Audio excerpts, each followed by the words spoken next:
కలిపెట్టుకున్న కారాన్ని కాకరకాయ మధ్యలో వేసి స్టఫ్ చేసుకోవాలి.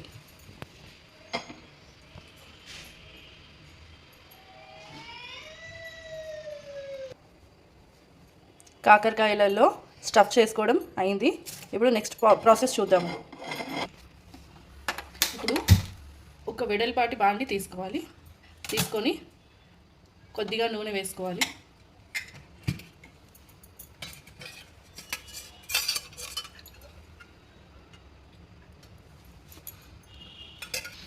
నూనె వేడైంది. కాకరకాయలను వేసుకుందాం.